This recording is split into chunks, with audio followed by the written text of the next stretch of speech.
بے پناہ اور بے انتہا کرم و احسان کہ اس نے ہمیں اپنی مخلوق کے اندر انسانیت کے بیچ میں ہمیں پیدا فرمایا، یعنی ہمیں انسان بنایا۔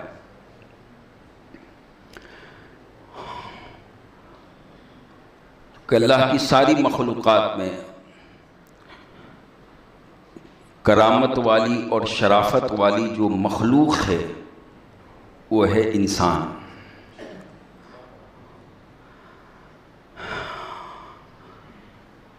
پھر یہ اس کا کرم بالائے کرم ہے کہ اس نے ہمیں انسانی طبقے کے اندر پیدا فرما کر ہمیں کسی دوسرے مذہب میں نہیں پیدا کیا بلکہ اسلام مذہب میں پیدا کیا، ہمیں مسلمان بنایا۔ ہماری پیدائش ایسے سماج میں ہوئی، ایسے خاندان میں ہوئی کہ اللہ کے فضل و احسان سے ہم پیدائشی ہم اسلام والے ہیں، یہ اس کا کرم ہے، ورنہ وہ چاہتا تو کہیں بھی پیدا کر سکتا تھا۔ پھر پتہ نہیں کیسا ماحول ملتا اور ہم کیا ہوتے، اس لیے کہ ماحول کا بڑا اثر ہوتا ہے۔ ایک بچہ جس گھر میں پیدا ہوتا ہے اور اس گھر کا جو ماحول ہوتا ہے اور اس کے گرد و پیش کا، اس کے محلے کا جو ماحول ہوتا ہے وہ اس پر بڑا اثر انداز ہوتا ہے۔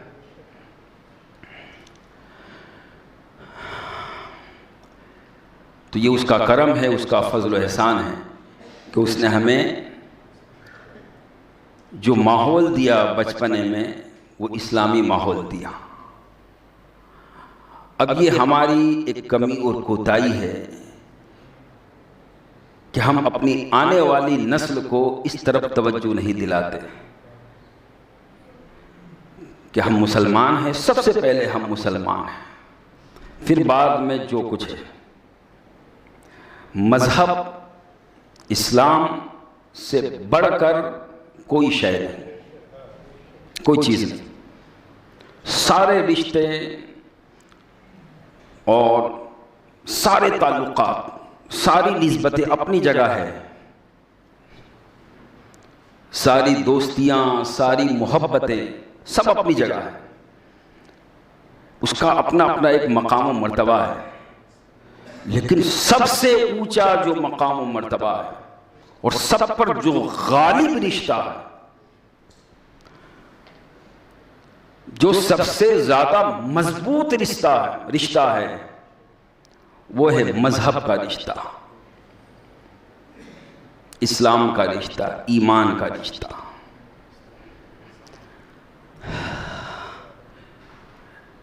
تو یہ اس کا کرم بالائے کرم ہے اللہ کا کہ اس نے ہمیں مسلمان بنایا،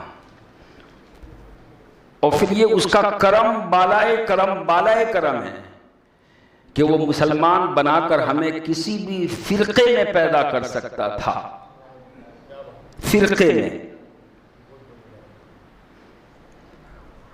اب جب ہم اس طریقے کی بات کرتے ہیں تو کچھ لوگوں کو یہ محسوس ہوتا ہے کہ ہم فرقہ پرستی کی بات کرتے ہیں، لیکن یاد رکھیں اہل سنت والجماعت کا ہمیشہ سے یہ نظریہ اور یہ وتیرہ اور یہ طریقہ رہا کہ ہم فرقے کی بات نہیں کرتے بلکہ ہم اس فرقے کی بات کرتے ہیں جو نئے پیدا ہوئے، جو نئے بنے ہیں۔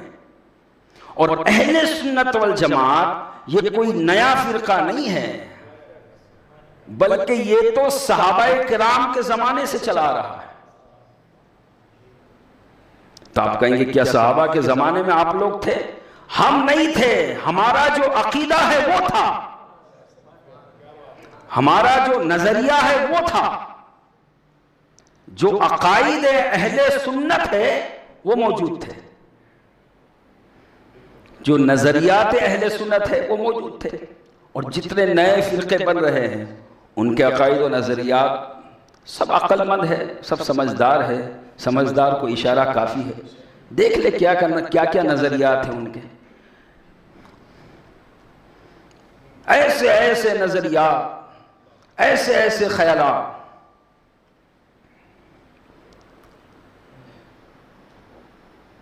کہ مذہب کے نام پر مذہب سے دور کیا جا رہا ہے.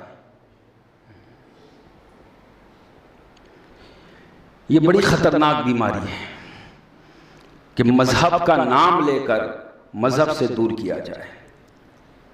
آپ کہیں گے یہ کیسے ہو سکتا ہے؟ کوئی مذہب کا نام لے اور مذہب سے دور کرے؟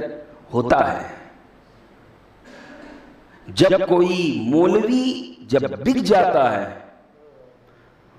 تو پھر وہ اپنے ایمان کا بھی سودا کر دیتا ہے، اور وہ پیسے کے پیچھے اتنا بھاگتا ہے کہ پھر وہ سب کو بالائے طاق رکھ کر پیسے ہی کو اپنا سب کچھ سمجھتا ہے.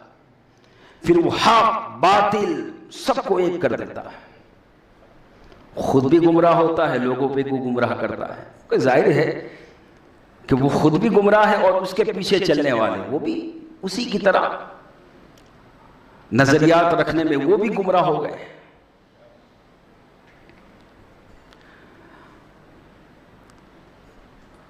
تو آج سے تقریباً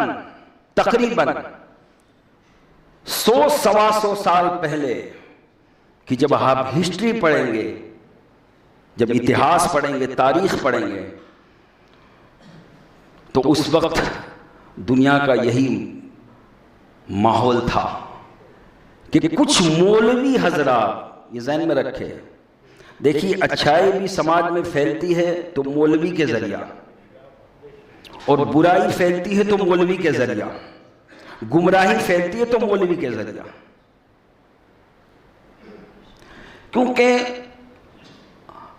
ہماری مسلم سماج کے اندر آج بھی یہ چیز موجود ہے کہ اگر کوئی قرآن و حدیث پڑھ کے کوئی بات کرے تو اگرچہ وہ کچھ نہیں جانتا لیکن وہ یہ کہتا ہے یار یہ قرآن و حدیث کی بات کر رہا ہے، یہ سچ بولتا ہوگا. اب اگرچہ وہ دلیل کہیں سے بھی پڑھے، اب جو سامنے جو کم پڑھا لکھا اسے تو کچھ پتہ ہی نہیں، وہ تو صرف اتنا جانتا ہے بھائی حضور کی حدیث پڑھ رہا ہے، اللہ کا کلام پڑھ رہا ہے، تو وہ مانتا چلا جاتا ہے. اور اب وہ جو سامنے جو مولوی ہے، چونکہ اس کا جو مقصد ہے وہ مذہب تو رہا نہیں، حق بات کہنا، حق راستے پہ چلنا، حق عقیدہ بیان کرنا، حق پر عمل کرنا، حق تو رہا ہی نہیں. وہ تو اب جو ہے اپنے مفاد کے لیے حق کو باطل، باطل کو حق ثابت کرتا چلا جاتا ہے.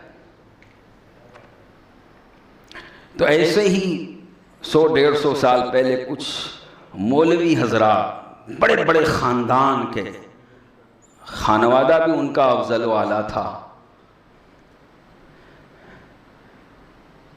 وہ کچھ مولوی حضرات جو متاع دنیا کے چکر میں انہوں نے یہ مشن اور یہ تحریک چلائی ہندوستان کے اندر، ہند و پاک کے اندر، اور اس کے پیچھے ہاتھ غیروں کا بھی تھا، صرف وہ قصوروار نہیں ہے، غیروں کا بھی تھا. لیکن یہ قصوروار اس وجہ سے زیادہ ہے کہ یہ تو قرآن و حدیث جانتے تھے، پڑھتے تھے، سمجھتے تھے، یہ کیوں نہیں اپنے دشمن کو پہچانے. تو وہ جو کچھ مولوی حضرات کہ جنہوں نے یہ تحریک ہند و پاک میں چلائی کہ مسلمانوں کو توڑا جائے، مسلمانوں کو جوڑا نہ جائے بلکہ توڑا جائے، انہیں کمزور کیا جائے، ان کی طاقت کو بکھیر دیا جائے. اب دیکھا کہ سب سے بڑی طاقت پتہ لگایا مسلمان کے پاس کیا ہے، تو دیکھا کھانا پینا، تو کہا مسلمان تو بھوکا پیاسے بھی رہتا ہے. کہا دولت، غربت میں بھی زندگی ہنسی خوشی گزار لیتا ہے، کا سیاست راجکارن کا بغیر اس کے بھی وہ اپنی زندگی گزار لیتا ہے، کا اس کی کوئی حیثیت نہیں مسلمان کی نظر میں. تو پھر اصل چیز کیا ہے، اصل طاقت کیا ہے جس کی وجہ سے یہ مسلمان سر تو دے دیتا ہے لیکن سر جھکاتا نہیں ہے، حق کے لیے اپنا سب کچھ قربان کر دیتا ہے لیکن باطل سے سمجھوتا نہیں کرتا. اور یاد رکھے یہ جو جذبہ ہے حق کے سامنے آواز بلند کرنے کا، حق کی آواز کو اٹھانے کا اور حق کے لیے سب کچھ قربان کر دینے کا، یہ جذبہ ہمیں کربلا کی سرزمین سے ملا ہے. اہل بیت اطہار کے خانوادے نے ہمیں یہ جذبہ عطا فرمایا. اور کیوں نہ ہو، ظاہر ہے بھائی حضور نے مکے کی وادی میں یہ جذبہ دیا لوگوں کو، اور وہی جذبے کا فیض اہل بیت اطہار کو ملا. اور پھر ان کے ماننے والے، ان کے چاہنے والے، ان سے محبت کرنے والے، ان کے اندر بھی یہ جذبہ ودیت کر گیا. تو دیکھا کہ کیا ہے کہ جس کی وجہ سے مسلمان پست نہیں ہوتا، کمزور نہیں ہوتا. تو محسوس کیا کہ ایک مسلمان سب سے زیادہ کائنات میں، دنیا میں، مخلوق میں، میرے جملے پہ غور کریں. جب ہم سنی لوگ ایسی بات کرتے تو کچھ لوگ کو اس پہ بھی اعتراض ہوتا ہے، لیکن بات پہ غور نہیں کرتے کہ مخلوق میں خالق کی شان بہت بلند و بالا ہے.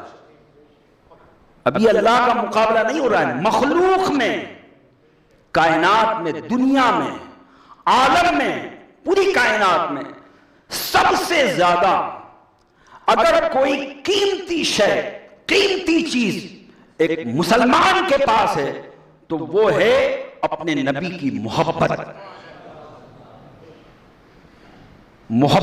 رسول صلی اللہ علیہ وسلم. اسی کو ڈاکٹر اقبال نے اپنے شعر میں کہا کہ کی محمد سے وفا تو نے تو ہم تیرے ہیں، یہ جہاں چیز ہے کیا لوح و قلم تیرے.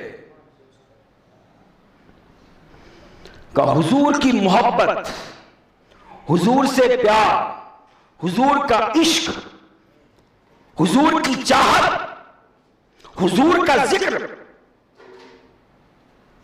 یہ مسلمان کو اتنا پیارا ہے اور اتنا اس عمل سے اور اس عقیدے سے یہ محبت کرتا ہے، اس نظریے سے کہ اس عقیدے کی حفاظت کے لیے وہ اپنا سب کچھ قربان کر دیتا ہے، لیکن اس عقیدے کو نہیں چھوڑتا.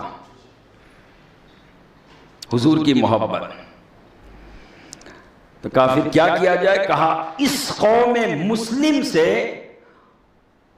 عشق رسول اور محبت رسول کی جو متاع ہے، جو قیمتی شے ہے، اس کو ختم کیا جائے، اس کو ختم کیا جائے. اس لیے کہ جب یہ چیز ایک مسلمان کے دل و دماغ سے، اس مسلمان کے عقیدے سے، نظریے سے، فکر سے، اندر سے جب یہ چیز نکل جائے گی، مسلمان خود بخود کمزور ہو جائے گا.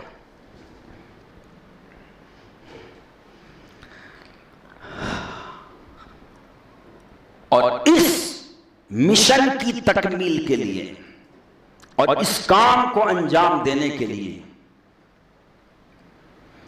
اس وقت نئی جماعتوں کا وجود ہوا، اسلام کے نام پر، مذہب کے نام پر. میں وہی عرض کر رہا ہوں کہ مذہب کے نام پر مذہب سے دور کیا جا رہا تھا، اور نعرہ دیا گیا اخلاص فی التوحید، توحید میں مخلص بنو، رد شرک، شرک کو ختم کرو، یہ نعرہ دیا گیا. اب یہ اخلاص فی التوحید اور رد شرک، یہ دونوں ایسے نعرے ہیں کہ اس نعرے سے کوئی بھی مسلمان انکار نہیں کر سکتا. کون ایسا مسلمان ہے جو توحید میں مخلص نہ ہوگا؟ توحید میں، توحید یعنی اللہ کی توحید، اللہ کو ماننے میں جو مخلص نہ ہو، رد شرک یعنی اللہ کی ذات و صفات میں شرک کرنے میں بچے، رد شرک، شرک کو دور کرے۔ کیا کوئی ایسا مسلمان ہوگا جو اس بات کو پسند نہ کرے؟ سبھی پسند کرتے ہیں کہ اخلاص فی التوحید ہو، رد شرک ہو۔ اور ہر مسلمان، ہر کلمہ پڑھنے والا، ہر کلمہ کو اس کا پہلا عقیدہ ہی یہ ہے کہ لا الہ الا اللہ، اللہ کے سوا کوئی معبود ہے ہی نہیں، اللہ کے سوا کوئی خالق ہے ہی نہیں، اللہ کے سوا کوئی عبادت کا حقدار ہے ہی نہیں، پوجا کے یوگی صرف ایک ہی ہستی ہے اور وہ ہستی ہے مولا کی ہستی۔ نہ اس کی ذات میں کسی کو شریک کیا جا سکتا ہے، نہ اس کی صفات میں کسی کو شریک کیا جا سکتا ہے۔ یعنی جیسے اللہ کی ذات ہے ویسے کسی کی ذات نہیں، جیسے اللہ کی صفات ہے ویسی کسی کی صفات نہیں۔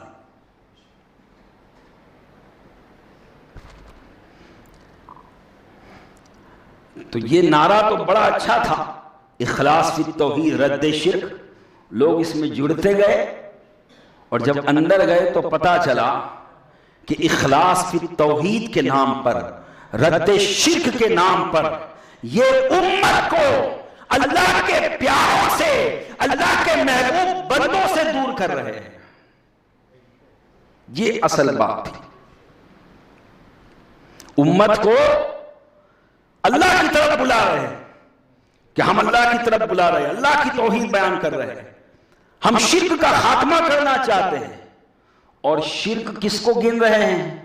مسلمان نبی سے جو بے پناہ محبت کرتا ہے اور جو بے پناہ تعظیم و تکریم کرتا ہے اس کو بھی شرک کے کھاتے میں ڈال دیا۔ ایک مسلمان جو صحابہ، تابعین، تبع تابعین، اولیاء کرام، بزرگان دین کا جو ادب و احترام کرتا ہے اس کو بھی شرک کے خاتے میں ڈال دیا۔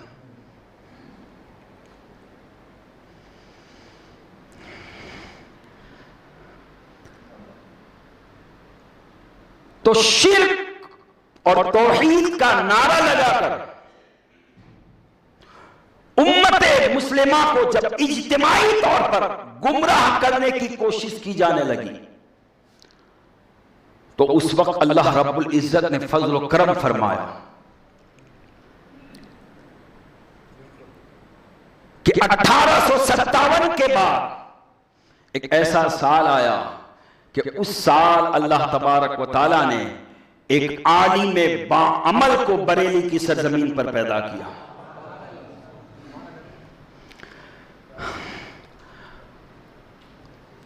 اور انہوں نے اس وقت کے ماحول اور حالات کو دیکھا کہ اخلاص فی التوحید اور رد شرک کے نام پر نبی کی محبت، اللہ والوں کی محبت میں کمی کی جا رہی ہے۔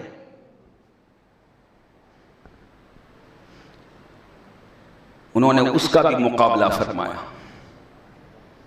اور اس میں آپ نے تجدیدی کارنامہ انجام دیا۔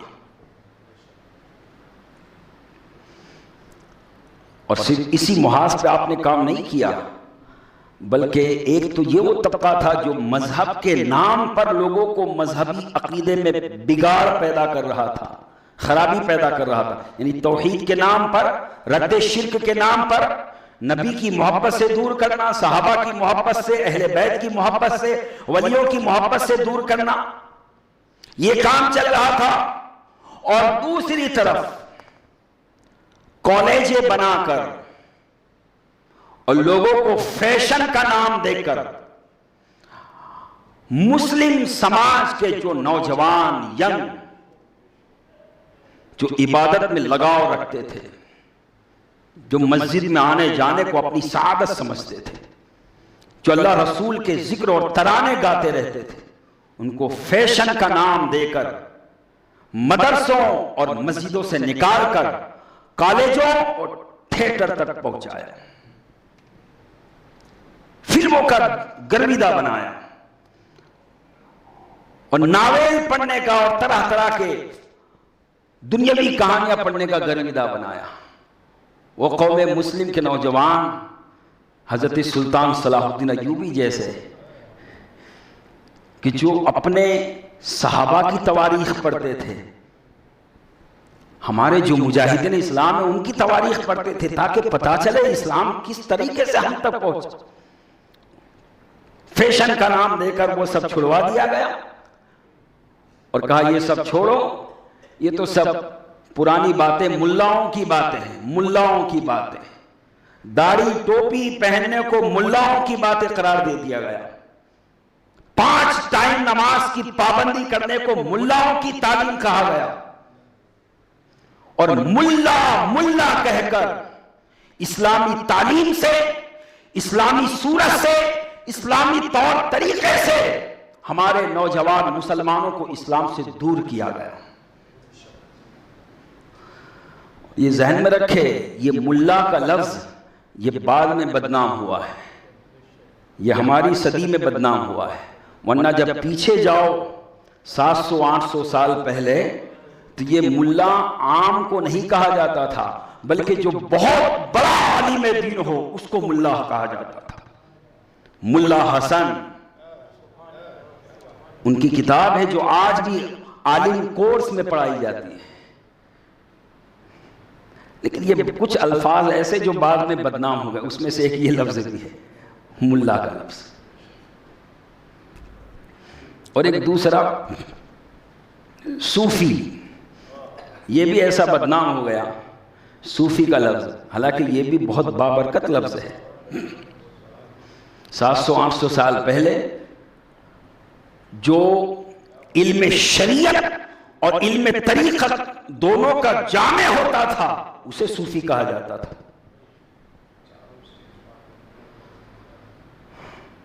جس کے پاس شریعت کا بھی علم تھا، طریقت کا بھی علم تھا، حقیقت و معرفت کے نقاط بھی وہ جانتا تھا، اسے صوفی کہا جاتا تھا۔ لیکن یہ بھی بڑا بدنام ہو گیا۔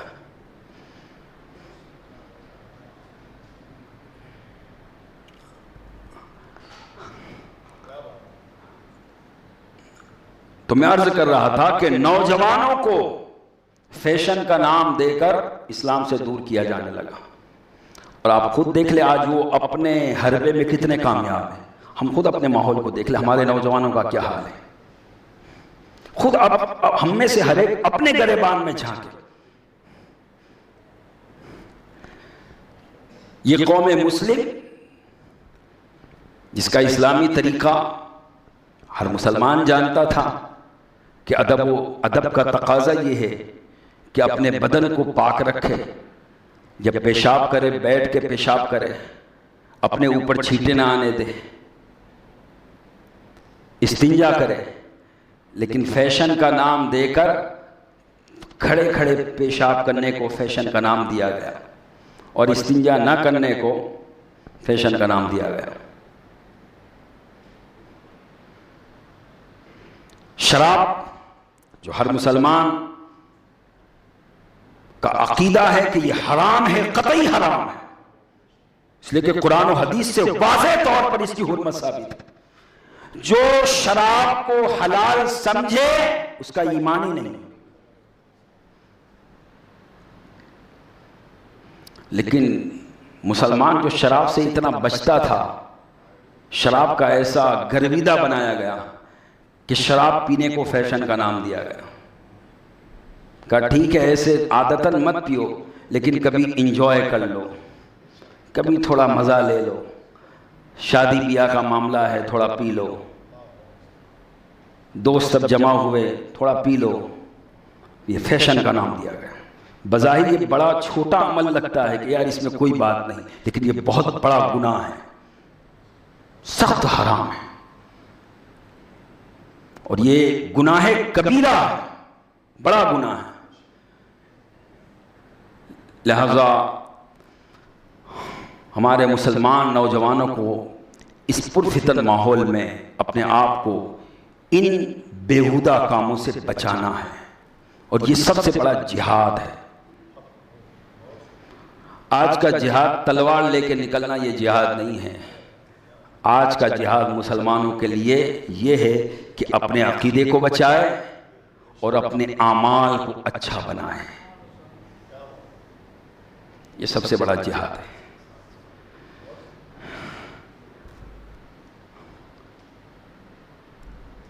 وہ مسلمان نوجوان جو ہر مسلمان جانتا تھا کہ ہماری اسلام کی تعلیم ہے کہ جب ایک مومن جب نکلے تو قرآن میں اللہ کا حکم ہے کہ قل اے محبوب آپ اپنے غلاموں سے کہہ دو للمؤمنین ایمان والوں سے اپنے غلاموں سے کہو کیا قل للمؤمنین یغضوا من ابصارہم جب وہ نکلے تو اپنی آنکھوں کی حفاظت کرے اپنی آنکھوں کو نیچے رکھے وَيَحْفَظُوا فُرُوجَهُمْ اور اپنی شرمگاہ کی حفاظت کرے. یہ ہم جس قرآن پر ایمان لاتے ہیں جس اللہ کو مانتے ہیں وہ اللہ ہمیں تعلیم دے رہا ہے نبی کے ذریعہ. ہم اسے بھول گئے. ہمارا نوجوان اسے بھول گیا اور سمجھتا یہ ملاؤں کی بات ہے. یاد رکھیں یہ ملاؤں کی بات نہیں ہے. یہ ہم جس قرآن کو مانتے ہیں اس اللہ کی بات ہے. اللہ اس کو پسند کرتا ہے کہ جو اپنے آنکھوں کی حفاظت کرے جو اپنی شرمگاہ کی حفاظت کرے وَيَحْفَظُوا فُرُوجَهُمْ اللہ فرماتا ہے اپنی شرمگاہ کی حفاظت کرے.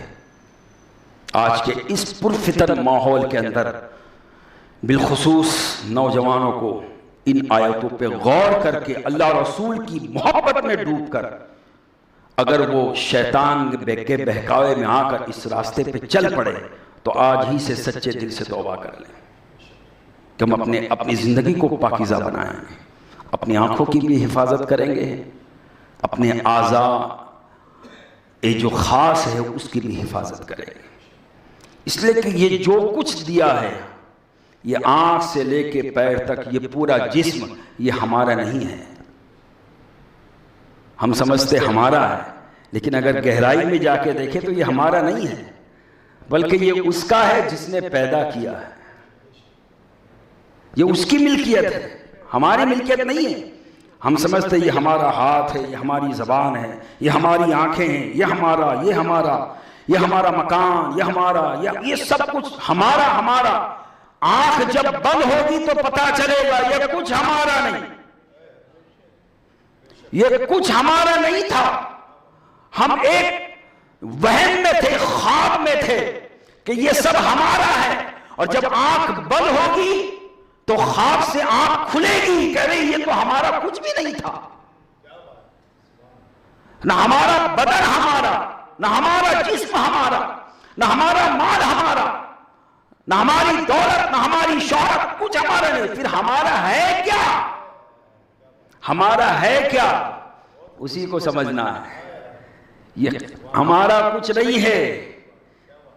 اگر اس کو اپنا بنانا چاہتے ہو اس ہاتھ کو اپنا بنانا چاہتے ہو اس زبان کو اپنا بنانا چاہتے ہو اس جسم کو اپنا بنانا چاہتے ہو اس دولت کو اپنا بنانا چاہتے ہو مال و اولاد کو اپنا بنانا چاہتے ہو ایک ہی راستہ ہے.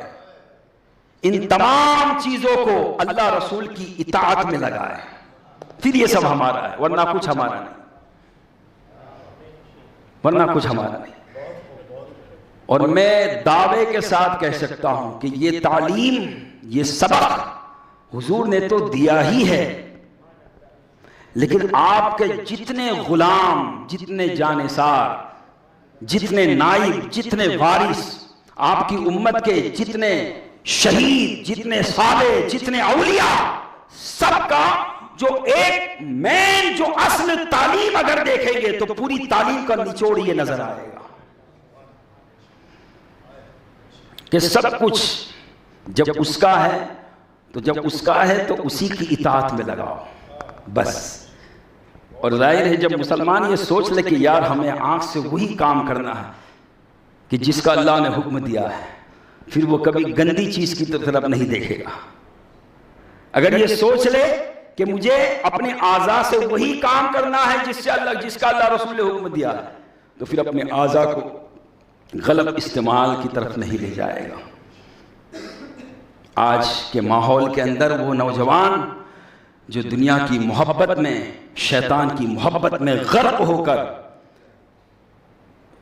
جو ابھی شادی کی دہلیز تک نہیں پہنچے، کنوارے ہیں، لیکن بڑے افسوس کی بات ہے کہ نہ اپنی نظروں کی وہ حفاظت کرتے ہیں، نہ اپنی شرمگاہ کی حفاظت کرتے ہیں، اور کچھ تو اس حد تک بے باک ہو گئے کہ شادی شدہ گھر کو اجاڑنے کے لیے تیار رہتے ہیں، وہاں تک اپنی نظریں خراب کرتے ہیں۔ یاد رکھیے بہت بڑا گناہ ہے، بہت بڑا گناہ ہے۔ یہاں اسلامی حکومت نہیں ہے، ورنہ اگر اسلامی حکومت ہو تو اس کی سزا بھی ہے، دنیاوی سزا۔ آخرت کی سزا تو وہ بعد میں ملے گی، دنیاوی سزا حاکم اسلام کو حکم ہے، الزانیۃ والزانی فاجلدوا کل واحد منہما۔ غلط کام کرنے والا، غلط کام کرنے والی، دونوں کو اگر وہ کنوارے ہیں، اللہ نے فرمایا 100 کوڑے لگاؤ، اور اگر شادی شدہ ہو تو سنسار کر دو، سب کے سامنے کھڑے رہ کے بیچ چوراہے پہ پتھر مار کے انہیں ختم کر دو، تاکہ دیکھنے والوں کے لیے عبرت ہو جائے کہ کوئی سماج کے اندر ایسا گھنونا کام نہ کرے۔ غیر سے تو توقع کیا کی جا سکتی ہے، لیکن کم سے کم ہم تو مسلمان ہیں، ہم تو سمجھے، ہم تو پاکیزہ رہے، ہم تو اپنے قرآن کو سمجھے، اپنے قرآن پر عمل کریں، اپنے اللہ رسول کی باتوں کو فالو کریں۔ اللہ نے فرمایا اسی قرآن میں الخبیثات للخبیثین، ناپاک عورتیں ناپاک لوگوں کے لیے، والطیبات للطیبین، اور پاکیزہ چیز، پاکیزہ عورتیں پاکیزہ لوگوں کے لیے۔ پاک رہو، پاک ملے گی، ناپاک رہو گے تو پھر پاکی کی امید نہ کرو۔ بہت سے ہمارے نوجوان جو ناپاکی کی زندگی گزارتے اور سوچتے کہ ہماری شادی ہو تو کسی پاکیزہ کے ساتھ ہو، پہلے اپنے کردار کو دیکھو۔ یہ قاعدہ ہے الطیبات للطیبین۔ لہٰذا میں عرض کر رہا تھا کہ فیشن کے نام پر نوجوانوں کو ظاہری اسلام سے دور کیا گیا، اور مذہب کے نام پر مسلمانوں کے عقیدے کو اوپر ضرب لگائی گئی، اور عشق رسول اور محبت رسول کا جو عقیدہ ہے اس کو کمزور بنایا گیا۔ اسی کو ڈاکٹر اقبال نے کہا کہ یہ فاقہ کش کہ موت سے ڈرتا نہیں کبھی، یہ فاقہ کش کہ موت سے ڈرتا نہیں کبھی، اس کے بدن سے روح محمدی نکال دو۔ حضور کی محبت جب نکل جائے گی یہ خود بخود چلتا پھرتا لاشا ہو جائے گا۔ لیکن اللہ کا فضل و احسان ہے کہ اللہ نے 14ویں صدی میں امام احمد رضا کو پیدا فرمایا، اور انہوں نے اپنے مشن سے، اپنے قلم سے اور اپنے شاگردوں کے ذریعہ لوگوں کے عقیدے کی بھی حفاظت فرمائی، لوگوں کے اعمال کی بھی حفاظت فرمائی۔ اور آپ نے اپنی بارگاہ سے صرف عالم ہی کو پیدا نہیں کیا، ہزاروں عالم آپ نے بنائے، لیکن وہ صرف عالم ہی نہیں تھے، بلکہ ان کی ہسٹری دیکھو تو آپ کو پتا چلے گا کہ ان کی بارگاہ سے صرف عالم بن کے نہیں نکلتے تھے، اس لیے کہ کتابوں سے علم ملتا ہے، لیکن ان کی بارگاہ سے جو نکلتا تھا وہ سچا عاشق رسول بن کے نکلتا تھا۔ اور عشق صرف کتابوں سے نہیں ملتا، عشق صحبت سے ملتا ہے، عشق نسبت سے ملتا ہے۔ اس پرفتن دور میں آپ سے التماس ہے اپنی نسبت اچھی رکھو، اپنا تعلق اچھا رکھو، ان کے ساتھ رکھو جو عشق رسول والے ہیں۔ اور جب آپ اس راہ پر چلیں گے، زندگی اسی راہ پر آپ کی گامزن رہے گی، تو پھر کیا ہوگا کہ جب آخری وقت آئے گا تو اللہ کی مدد شامل حال ہوگی، پھر کلمہ بھی نصیب ہوگا، آخرت بھی بہتر ہوگی۔ المختصر باتیں تو بہت ہیں لیکن وقت کا لحاظ رکھنا ہے، لہٰذا انشاءاللہ جو آیت کریمہ میں نے پڑھی یہ بھی تمہیدی بات میں اتنا وقت نکل گیا، ابھی آیت پہ آ ہی نہیں پایا۔ انشاءاللہ العزیز آئندہ جمعہ کوشش رہے گی کہ میں اس آیت کریمہ کے تحت کچھ عقائد اور اعمال و احوال کے تعلق سے جو ضروری باتیں ہیں وہ آپ کے سامنے ہیں، گوش گزار کروں۔ اللہ تبارک و تعالی ہم سب کو اپنے پیارے رسول صلی اللہ تعالی علیہ وآلہ وسلم